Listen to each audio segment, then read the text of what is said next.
So let's go ahead and pray. Dear Lord, thank you so much for this night. Thank you that we get to meet in your presence and celebrate art. We thank you and love you. Amen. Okay, so I have the honor to introduce to you Kristin and Gerald Brommer. So let's give them a warm welcome.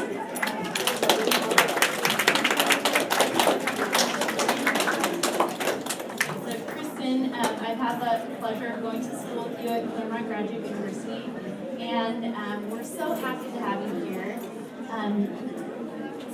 I'd just like to ask you a few questions and fill the students in about your work. So, how did you get started as an artist? Hello. And thank you to Dominique for curating me into the show. It's an honor to be here with all you guys. So I have pretty much considered myself to be an artist since as long as I can remember. I was one of those kids that always knew I wanted to do this. When I went to college, I knew I was going to major in painting and drawing, and I got into those classes immediately, and I was pretty lucky. I was able to go to a great school, University of Washington, and work with great professors, and always knew it was what I wanted to do. So came down here to go to grad school and continue that process. Yeah.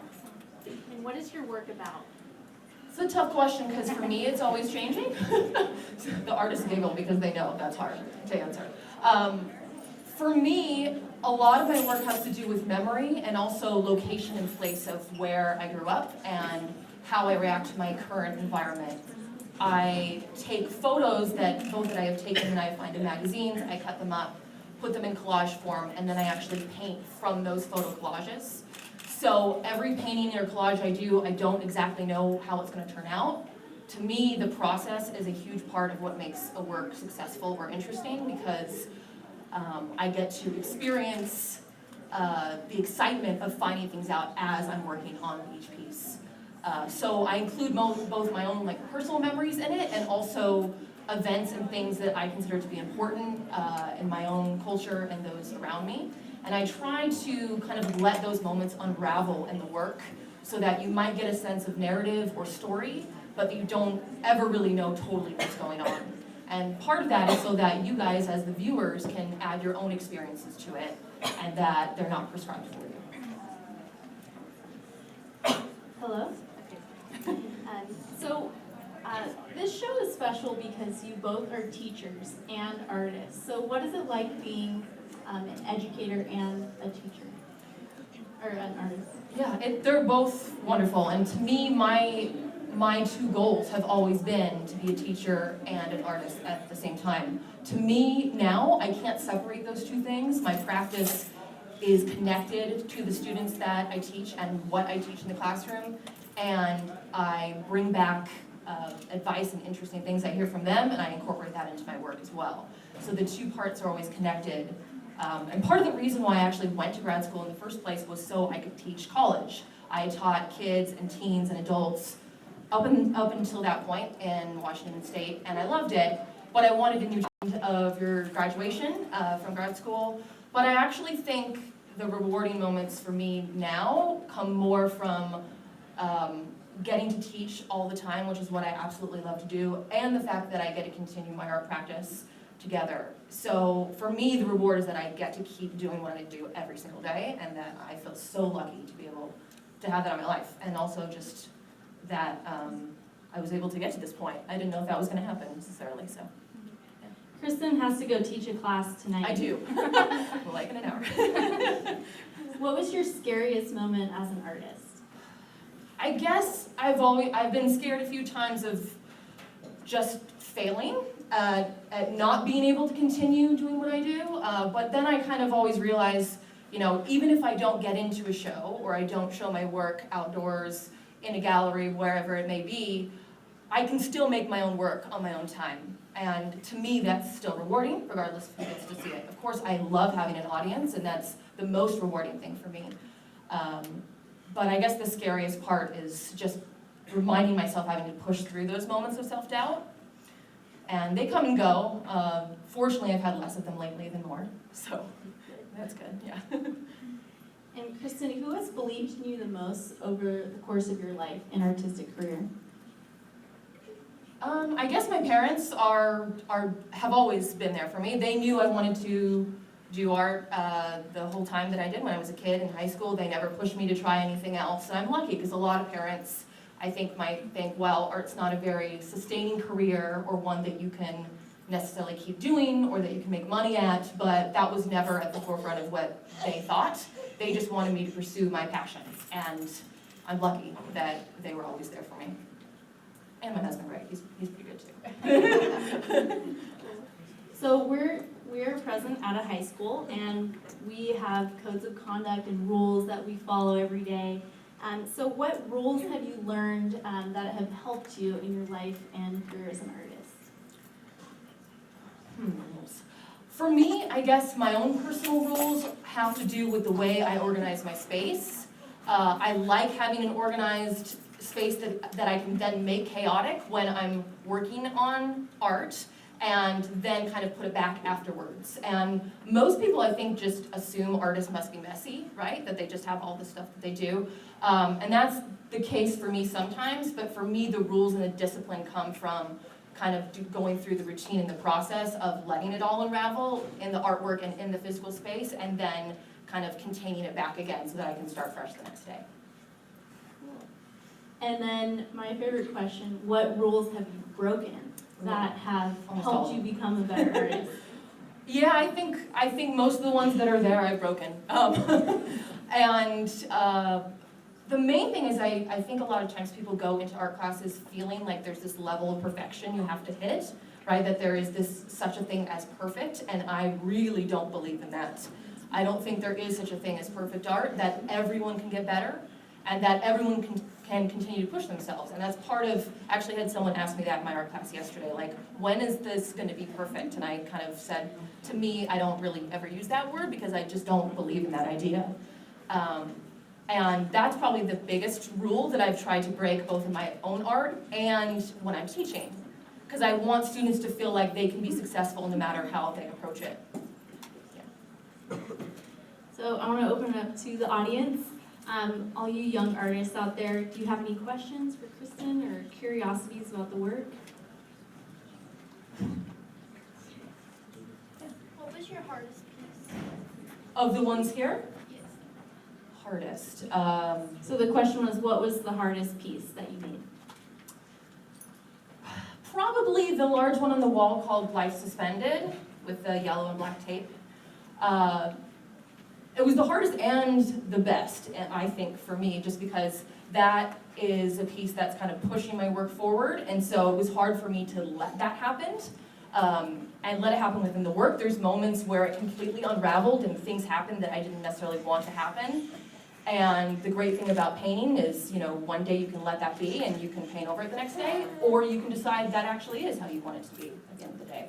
So I've learned to kind of sit with a piece when I make decisions and don't change things over and over again in that same moment, because if I do, I may regret it later, right? So I try and let it sit overnight at least, come back to it the next day, and then decide if I want to continue with those changes or not.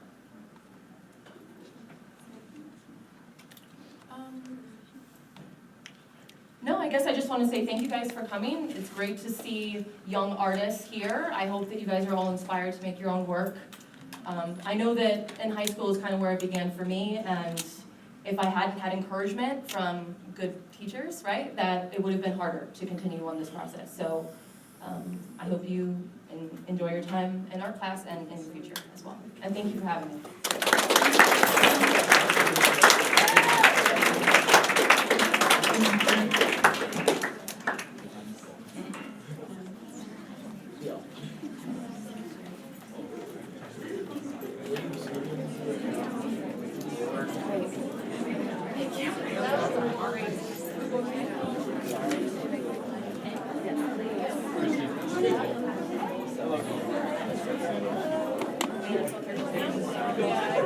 Thank you so much. Show up. We'll get that coffee tomorrow. 50 points. Okay. I just want to make sure that you know.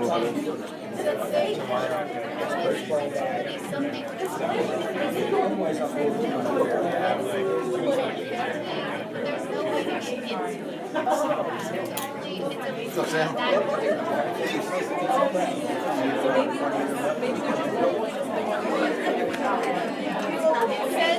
Great, how are you doing? What's up, Owen? Thank you so much. No, I mean, I'm actually again when we're in.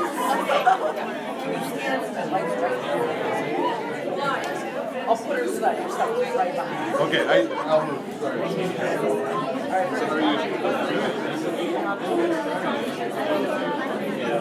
So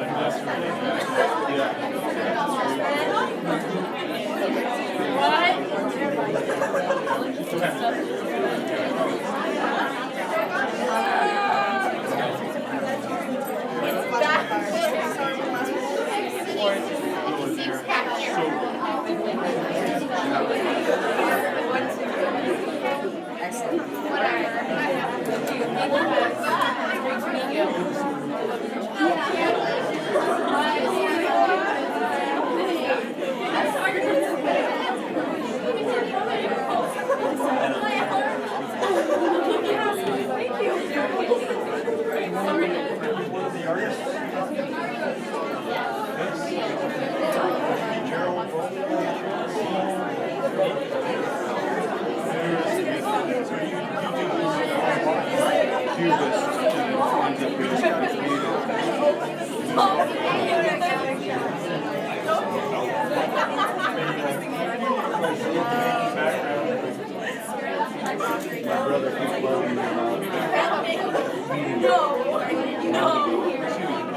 Well, he's a musician.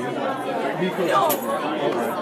He was bass player, plays guitar, sings, records a bunch of stuff himself, but he just wants somebody's opinion. He just wants to, you know, like, All right, we're gonna some tips, you know. I'd love to introduce you guys, yeah. I told him that, I'm like, All right, artists, come on up here. I'm so into helping We're gonna people. start our Just second give me the talk. truth. So our next artist that I'm going to interrogate is Gerald Brommer. We're so happy to have him at Orange Lutheran. And even though the work will be, this show will be rotating out in November, if you look on this wall right here, these cement pieces, these were actually designed by Gerald Brommer, so they're on permanent installation in the Nikita Gallery. I looked at them just a little bit ago, I have no idea what they're supposed to be. But I did those a long time ago when they were first building the school, so it was really kind of funny when they started that, the art people in the art department, wherever it was, how they got it started, and they wanted me to design some things to go with each of the buildings. And I was going to go to Europe that summer to teach over there, and so I did the drawings and I turned them over to the contractor, and they did them, and I came home and here they were. So, and I did a nice job with them. These used to be on the outside of the building, I think, when they first built the school. Right, okay. So how did you get started as an artist, Gerald? That's a good question. That's what I was going to start at. When I was in the 4th grade in school, this sounds kind of funny, but I had got the measles one time, and I couldn't do anything with the art lessons. So I did all the math stuff and all that junk. I was in the 4th grade. So when I got done doing all that, I went outside in the backyard, and we had irises that were growing out in the backyard. So I sat down and I drew the irises. You know, I colored them and everything. And I brought them back and I handed them to the art teacher. And the teacher held up in front of the whole class, held those up and said, "This is real art." And that changed my life right there. You know, that's what I wanted to do. Of course, this was, you know, this was about 100 years ago or something. And so, and art was not a business that you could go into. You know, there was no such thing really. And so, but that's what I really wanted to do. And actually it ended up being that way. Can I really reminisce just a little bit about how everything went? when I went to start the college, and I went to Concordia in Seward, Nebraska, to be an art teacher. I would be a teacher anyway. I wanted to be an art teacher, but they didn't have such things in those days yet. And so my counselor asked a question. He says, "What do you want to do with your life and your teaching?" I said, "I want to be an art teacher." This was my counselor. He says, "You don't want to do that." and they had didn't know how to teach art teachers in those days. And so when I went to the first class that I went to that I really enjoyed was a geography class. So I started. The reason I liked it was that the geography teacher had a basketball. He was the basketball coach, and he threw the basketball out to somebody in the front row, and we passed the ball around, and I was hooked. You know, that's what I want to do. I'm going to be a geography teacher instead of an art teacher. And so I really did. I majored in geography, and I, went to UCLA and USC and University of Nebraska and stuff like that. I got my master's degree in geography, and that's what I paint. You know, I mean, right now you look at the things that are up on the wall; they're geography, and it wasn't a wasted part of my life at all. And even though I thought it was at that time, because what I really wanted to do was be an artist. And so when I started teaching, I taught at Lutheran High School in Los Angeles, the other Lutheran high school. And when it was first getting started, and I was once the art teacher, and we ended up getting 2 art teachers, and like you guys have now, I guess, here. But we started out with ended up with those 2 art teachers, and I ended up writing art books for teachers all over the United States. 21 books I've written for art teachers and things like that. And the only art history book that's used in the United States through high schools is I wrote that when I was teaching at Lutheran High School. So my life has just really been revolving around art and geography, but my art is really about geography. You know, it's really what I paint is art, is geography. When I go out and paint in the redwoods or in the Rockies or something like that, I'm just really painting geography. So I want to start these questions in reverse order. What rules have you broken in your life that has helped or hindered you as an artist? I think mostly is I don't listen to any rules at all. I just really paint. What I'm doing right now, like I started several weeks ago, doing something I'd never done before. I'm doing collage things that are part realistic and part abstract. And you're not supposed to do that in the same painting. That's what I'm doing now. And so and every once in a while I see something that somebody has done, like I'm looking at this poster up here, which is one of the nicest posters I've ever seen in my whole life. I don't know who designed that. You did, I suppose, huh? It really is very, very nice. And I'm looking at that, and that's just absolutely terrific. And so what rules have you followed in your life that have helped or hindered you? Get up in the morning and go out in the studio and paint. And really, you have to do that. And I taught school for 26 years. And when I quit teaching, I was showing in 5 galleries at that time.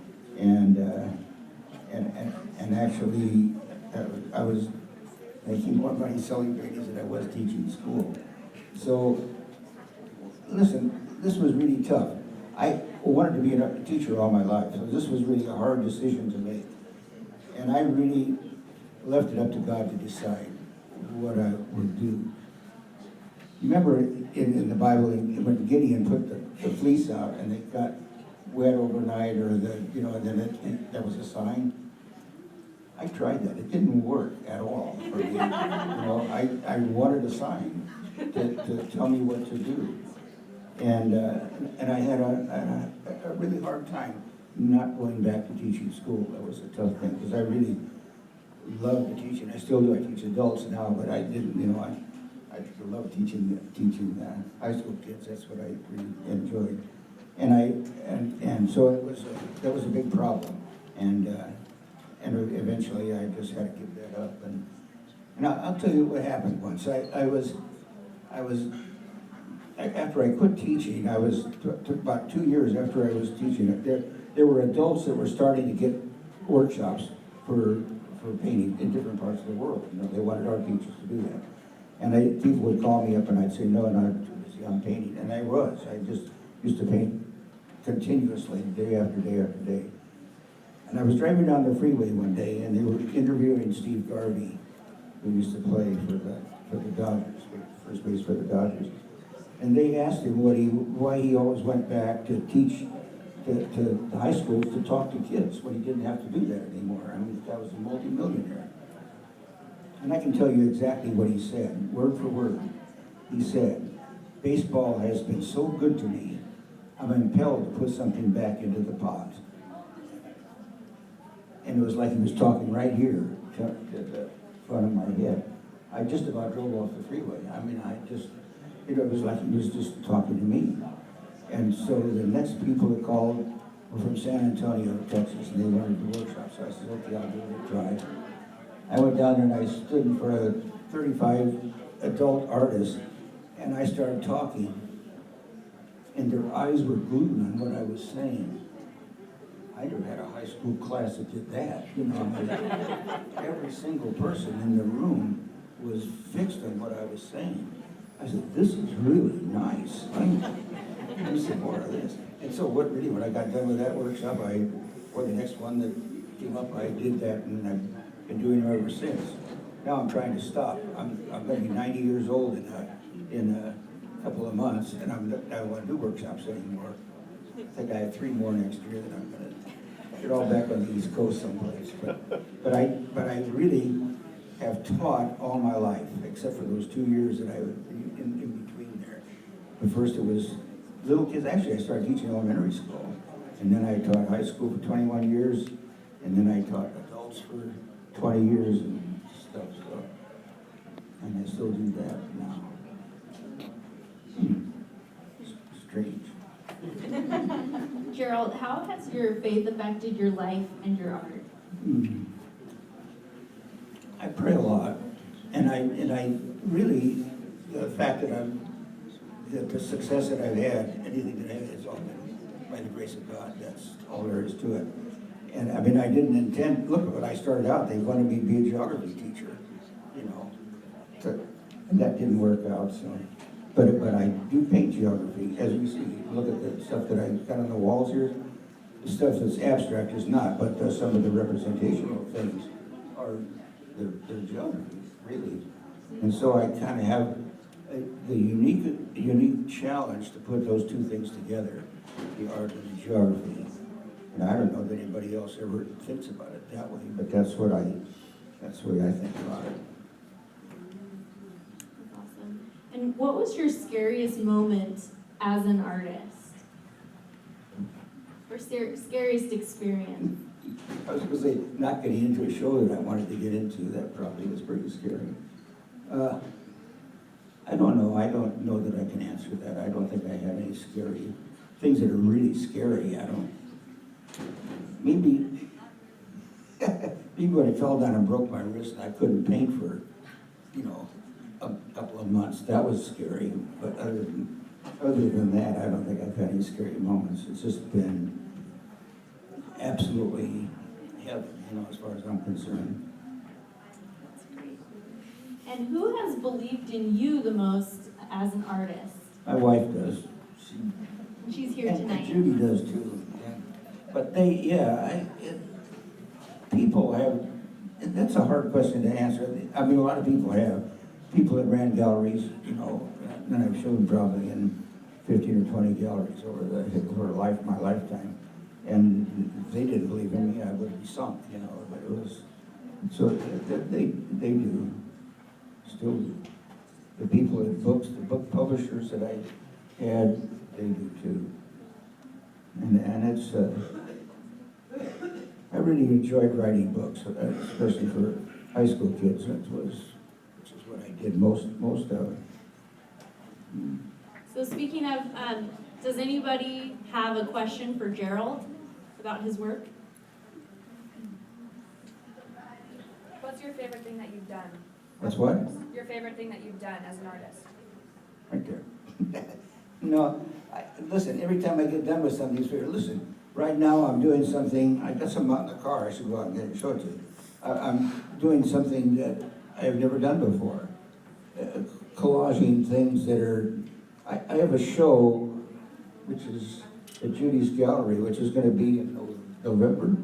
November 13th. You'll all have to come November 13th. I'm doing things that are just from Maine and Hawaii.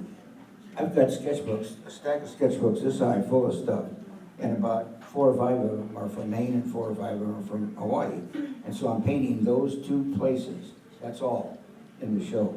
And I'm doing them in a completely different way. I don't know that anybody's ever done this before, but half of them are, they're all collages.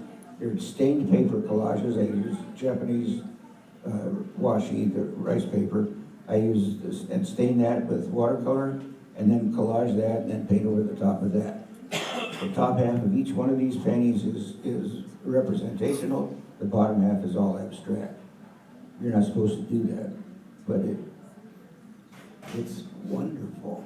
And I'm having the best time doing that, and I literally can't stop. You know, I just want to keep painting. So in November, you come see the show at Judy's Gallery, because that's all it's going to be, is just Maine and Hawaii. All these really neat collage things. And final question, what encouragement do you give to these young artists here? 2 things. You look and you work. You know, I mean, you don't have any idea, just like I had no idea what I was going to end up doing. I wanted to be an oil painter, and I tried that. I didn't like that as much as I did watercolor. Now I'm really a collagist. I haven't done a watercolor for a long time, but I'm doing mostly collages. So you have to try things. Always try and stretch and move, and all the time. Anytime you see something, like you go to a gallery and you see it, you try working in that way. Not that you're going to do it forever, but every time you stretch a little bit,